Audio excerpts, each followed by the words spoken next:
Hello everyone, Jess with Emotional Fire Academy, and today we're going to be talking about the highly sensitive person versus the empath. Showdown! Not really. Both people need to do this. By the end of the video, you're going to know the big secret to finding freedom so you can thrive as a highly sensitive person or an empath. Subscribe to my channel. I make new videos every week about what it's like to be a highly sensitive person and how to thrive.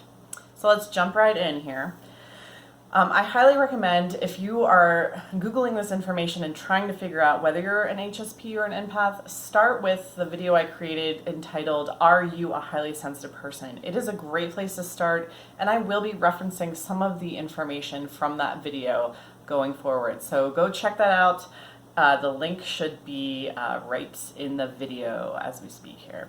So let's do a quick review of highly sensitive land, shall we?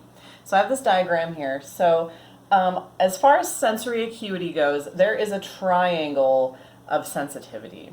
General sensitivity is at the bottom. Everybody is a little bit sensitive about something, right? We have emotions, patterns, wounds, conditioning towards sensitivity that make us more susceptible to reacting to things. Highly sensitive people operate in the middle. Let's call it HSP land. And up at the top of the triangle, we have psychic phenomenon. So extrasensory perception and what I like to call the super sensor. So someone who can perceive that, oh, I am a radio and the signals I pick up are not mine, they are from somewhere else. And so as we are in the triangle, we have the empath right here, the E circle. So that's the empath territory. Being an empath is a territory in HSP land, just like Colorado is a state in the United States. Is Colorado within the United States? Yes. Is the United States all within Colorado? No. It's HSP land is the bigger whole. Empath territory is a state in the bigger whole, in the union, if you might. And that includes clairsentience. So empaths feel things that are not theirs, right? It straddles the psychic phenomena, that line between what's yours as a highly sensitive person that you perceive and what is from somewhere else. So psychic phenomena. Now, everybody is a little bit empathic. Empathy is something that evolved from group living.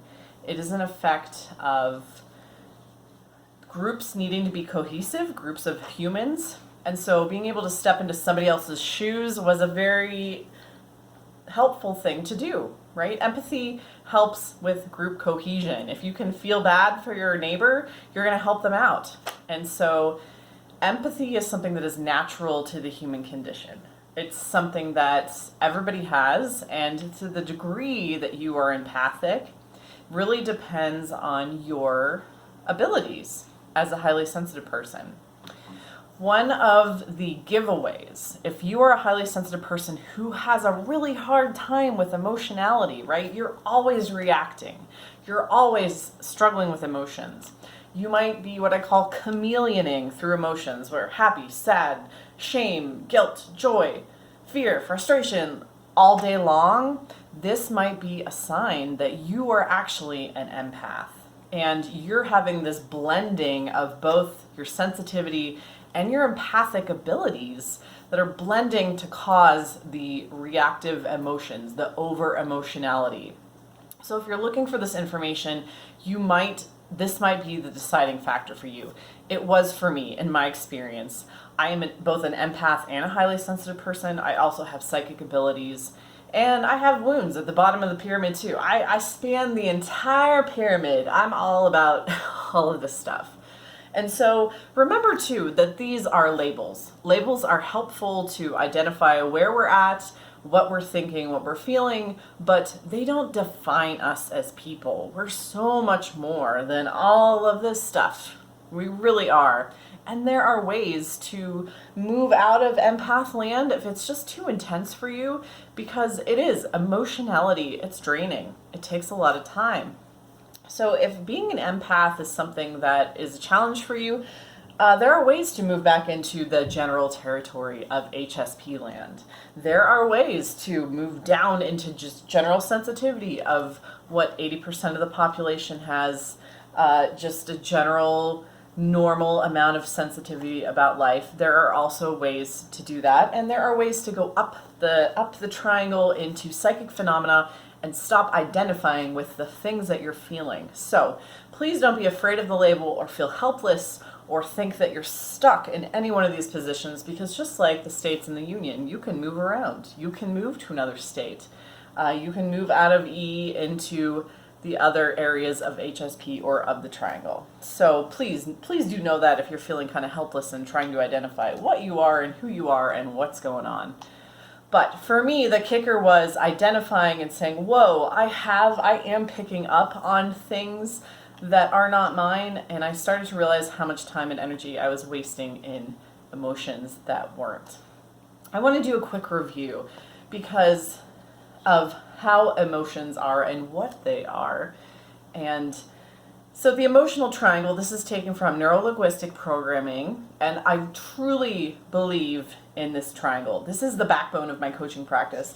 And emotions essentially are created from language, physiology, and conditioning. Those three things come together, they create a vibration of energy that is then emitted from a human and then picked up by another human. And so as an empath, we feel these like energy waves and we absorb them, sometimes literally into our bodies, right? And then we feel them in our body first, and then we try to make sense of them with our language. We're like, oh, I feel sad about that. Oh, maybe I feel sad about my ex. Oh, but I haven't thought about him for a while. Oh, and then we start to talk to ourselves in our head and try to rationalize, oh, why am I feeling sadness? I feel the sadness in my body. Why am I feeling that? And we also have our triggers, right? We all have wounds. We all have habits and patterns that we've established with ourselves. And so picking up on all of this is what we do as empaths. And the real key, what you really have to do, and the goal of all of this, we want to reduce our psychic entropy. Because if we're taking in all this vibration and we're spending a lot of our time trying to put out the fire, right? We're taking on the fire, this vibration in our body. We pick it up like a radio signal, the emotion, and then we're spending our time trying to put the fire out, and then it gets lit again, and then we try to put it out, and then it gets lit again. That wastes so much energy that we could have been being present in the world, actually experiencing it. That cuts out of our time as human beings. And so the goal, the big secret for both the highly sensitive person and the empath is to reduce psychic entropy, reduce the mental chaos. That is the goal. That is the goal of all this. That is the key to freedom. And both of these people, whether you identify as one or the other, both people should be working on reducing psychic entropy, because then it opens up space in your consciousness to get into flow states where you're just experiencing life, and your ability to meet the situation is matching the challenge of the situation, right? Flow, it feels so good. It's such a rich place for a human to be in a consciousness state. So flow, being present, chasing your goals, right? It's hard to chase your goals and your dreams when you're constantly putting out the fire of emotions. So both highly sensitive people and empaths want to reduce their psychic entropy.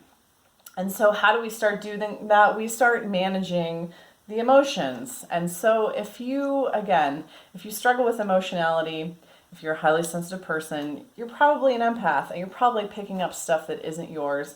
And if you do, when you do this, when you start realizing how it all works, you can be like, oh, do a quick check-in with yourself and say, oh, how's my body today? I feel pretty good. Or, oh, I didn't sleep well last night. I'm particularly sensitive to this today. Maybe this is mine. Maybe my body's just really exhausted, and so I'm more susceptible to my conditioning, my sad triggers to, oh, and I was thinking about my ex. Oh, no wonder I'm feeling sad, right? I created this within myself, this emotion. And so you can do a little quick check of those three things. And when you're like, this isn't mine, you start to feel the subtle difference of, this is not mine. I am just a radio. Sadness came along, hit me, and now I can let go of sadness. It can keep moving along, or it can dissipate, right? I can change it. So that, I hope, is helpful for those of you trying to discern whether you're an empath or a highly sensitive person.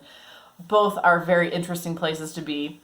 And that key, again, is to reduce your psychic entropy so you can take back your time and your energy and do the things you want to do and be present in life and the richness of the moment. So that is the goal.